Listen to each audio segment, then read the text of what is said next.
Otepatus, nous avons entendu beaucoup d'opposants congolais qui disent que Kabila, dans son discours, avait dit qu'il a eu un accord avec Tshisekedi.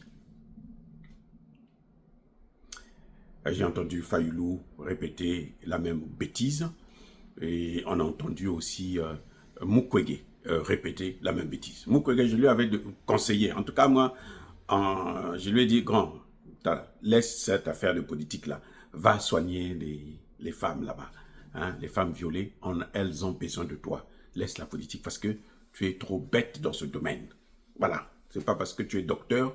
On est docteur dans un domaine. Il est docteur en médecine, il n'est pas docteur en tout. Voilà. Alors, vous savez, mes excuses, cette thèse, je ne sais pas pourquoi les gens n'arrivent pas à comprendre ce que ça veut dire.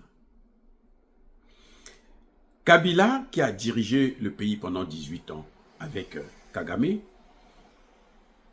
ils ont co-géré ensemble.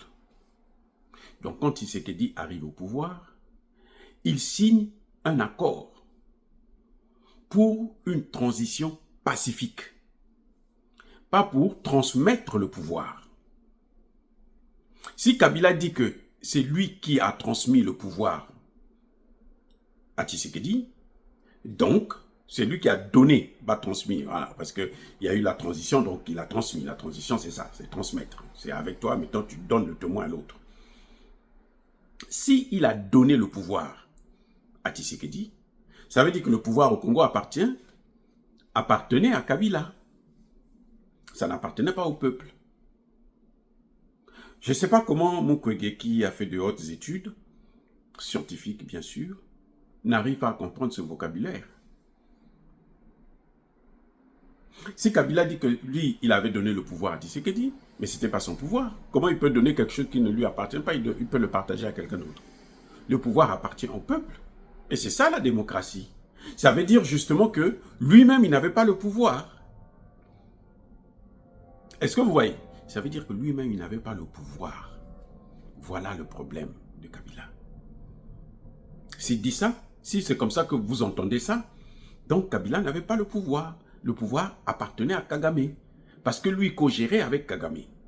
Mais moi, ce que j'ai compris, c'est que les accords pour une transition pacifique, ça se fait.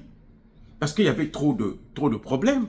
Kabila, il avait besoin de la sûreté, la sécurité.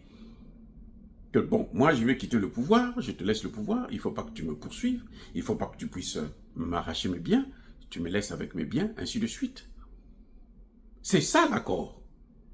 Je te laisse le pouvoir.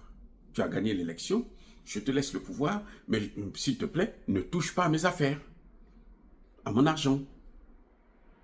Et Tshisekedi accepte, ils s'engagent tous les deux que ben, tu pars tranquillement, je te fais aussi rien, je te laisse tranquille, tu seras au président honoraire, tu seras sénateur à vie. Voilà le problème. C'est ça ce que j'entends par transition, un accord sur la transition pacifique. Mais dans la tête de Kabila, lui là qui est à la tête de tous ces mouvements rebelles, de tous ces terreaux, c'était que, ben, comme je veux lui m'entendre avec lui pour une transition pacifique, comme il va me laisser faire ce que j'ai à faire, alors moi, je veux continuer, je veux aussi co-gérer avec lui et puis avec Kagame. Parce que derrière Kabila, il y a toujours Kagame. En fait, l'homme, le vrai tenant du pouvoir, c'était Kagame et ça a toujours été Kagame. C'est pour ça que Kagame, quand Tshisekedi est élu, Kagame ose demander à la Cour suprême de ne pas proclamer les élections jusqu'à ce que lui, il arrive à Kinshasa. Pour que lui puisse déclarer qu'il a gagné les élections. Pour que, avant de déclarer, il s'entende d'abord avec le gagnant pour dire que, écoute, le pouvoir c'est pour moi, il faut que je fasse ceci, il faut que tu fasses cela. Mais cette cour, Dieu merci, n'avait pas compris ça. Elle a décidé de proclamer les résultats. Ce même Nanga, avec la commission électorale, a proclamé les résultats sans que Kagame ne vienne. Ils n'ont pas attendu Kagame. Ils n'ont pas exécuté, en fait, pour une fois. Et ça, c'était tout à fait normal. Maintenant, Kagame, Kabila, il savait qu'il est étranger. Ça devait toujours se savoir. C'est comme aujourd'hui, on est en train de découvrir que, mais Fayoulou lui-même devrait aussi être Tutsi ou d'origine Tutsi ou Camerounais. En tout cas, il n'est pas Congolais. Parce qu'un Congolais ne peut pas accepter de vendre le pays. Un Congolais ne peut pas accepter de dialoguer avec des étrangers qui sont en train de venir tuer son peuple. Comment ça dit que... Donc, Fayoulou ne sait pas que Kabila n'est pas Congolais d'origine. Il ne sait pas ça. Fayoulou ne sait pas ça. Si nous, moi je suis Congolais de Brazzaville, je le connais. Si Fayoulou ne connaît pas ça, si Mukwege ne connaît pas ça, ben c'est qu'ils ont de gros problèmes graves.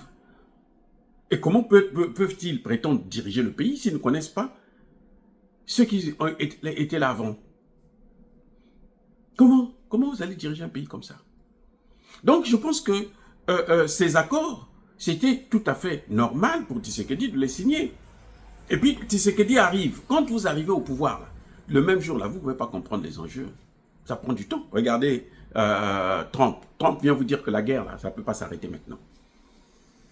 4 mois après. Non, même pas. 6 mois. On est en juin, là, ça fait 6 mois. 6 mois après, c'est là qu'il se rend compte que oh, mais la guerre, là, ne peut pas s'arrêter. Alors que lui, quand il était dehors, il se disait que ça va s'arrêter en 24 heures. Qu'il va l'arrêter. Et voilà qu'il est coincé, il est au pied du mur. C'est ça le problème de Tshisekedi. Quand Tshisekedi arrive, il est obligé de s'accrocher, de lier des accords avec Kabila pour gouverner, pour comprendre le mécanisme, le système. Et depuis que, quand il a commencé à comprendre, de plus en plus, il a commencé à se séparer de Kabila. Mais il ne pouvait pas le faire automatiquement. Imaginez que Tshisekedi s'était séparé de Kabila dès le premier mois, la première semaine, ou après l'élection, la prestation de serment, il dit, bon, Kabila va te faire voir. La guerre allait se déclencher avec tous ces généraux de Kabila, mais ils allaient même tuer Tshisekedi. Donc, ça demande du temps pour s'organiser, pour prendre les décisions, comprendre ce qui est en train de se passer, et maintenant commencer à corriger petit à petit. C'est ce que Tshisekedi est en train de faire. Alors, quand les opposants maintenant se fient à ce que Kabila a dit, parce que Kabila a dit, donc c'est ça la vérité, mais pourquoi ils n'ont pas demandé à Tshisekedi, mais Kabila a dit ceci, toi tu nous dis quoi? Vous voyez, quand on veut être impartial, c'est comme ça. Kabila a parlé, il faudrait aller voir maintenant Tshisekedi, mais Kabila a dit ceci. Est-ce que il y a un accord? Montrez-nous cet accord. Ou bien il n'a qu'à demander à Kabila de montrer, de sortir l'accord. Il n'a qu'à sortir le dossier. Comme ça, on va lire le contenu de cet accord et on va voir si cet accord-là, c'est Kabila qui a dit, bon, c'est pas toi qui as gagné, je te donne quand même le pouvoir. Non, les amis. Non, arrêtons de diaboliser parce que on veut la tête de Tshisekedi. Arrêtons de diaboliser. C'est Kabila qui a parlé. Vous savez que c'est l'empire du mensonge en Afrique. Kagame, Kabila, Katumbi, tout ce monde-là. Senko, Fayoulou, tous c'est des menteurs. Pourquoi Fayoulou, quand il a demandé l'entretien avec Tshisekedi, il n'avait pas dit à Tshisekedi à la conférence de presse que je demande l'entretien parce que je veux que Tshisekedi rencontre la Senko. Pourquoi? Parce que c'est un menteur. Ils sont tous des menteurs. Si vous êtes avec ce camp-là, vous ne pouvez que être menteur. C'est une association de menteurs et de malfaiteurs. Voilà, c'est tout. Des criminels d'ailleurs. Oui, ce sont des criminels.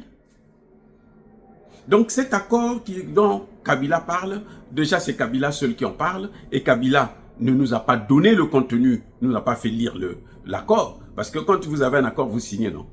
Si vous n'avez pas signé les accords, il n'y a pas de papier, c'est qu'il n'y a pas eu accord. C'est un président, il a été président, non? Il ne sait pas que quand vous signez les accords, il faut un papier signé. Maintenant, il n'a qu'à nous sortir ça, nous montrer ça. Pourquoi les gens veulent prendre ça maintenant pour un argument? Non, Tshisekedi n'avait pas gagné les élections. Moi, je suis le président. Nous savons tous que Fayoulou, c'est le candidat des Européens. Il a toujours été celui des Européens. Les Européens ont donné de l'argent à la Senko, là. Plus de 30 millions d'euros pour que la Senko puisse boycotter la victoire de Tshisekedi pour la donner à Fayoulou, que personne ne connaissait d'ailleurs. Fayulu a commencé à se connaître un peu avec ça. D'ailleurs, si on le connaissait, ben, il aurait pu avoir au moins un député, un seul. Ou bien lui-même, il serait au moins député. Comme ça, il pourrait brailler. Lui, il est rien. L'autre Fayulu que vous voyez là, c'est un citoyen ordinaire comme moi. Comme tout Congolais. Moi, je suis Congo démocratique, mais en tout cas, plutôt Congo-Brazzaville. Tous les Congolais du Congo démocratique là, ils sont comme Fayulu, c'est des citoyens ordinaires. Il n'a aucun mandat électif. Aucun. C'est pas parce que tu as un parti politique que tu es mieux que les autres, non. On s'en fout de ça. C'est lorsque le peuple t'a fait confiance en te donnant un député, un sénateur, ou toi-même tu es député, sénateur, président, ainsi de suite. Arrêtons. Le Congo n'est pas à vendre et tous ceux qui continuent à vouloir le balkaniser, qu'ils sachent qu'eux-mêmes, ils seront balkanisés. Soyez bénis.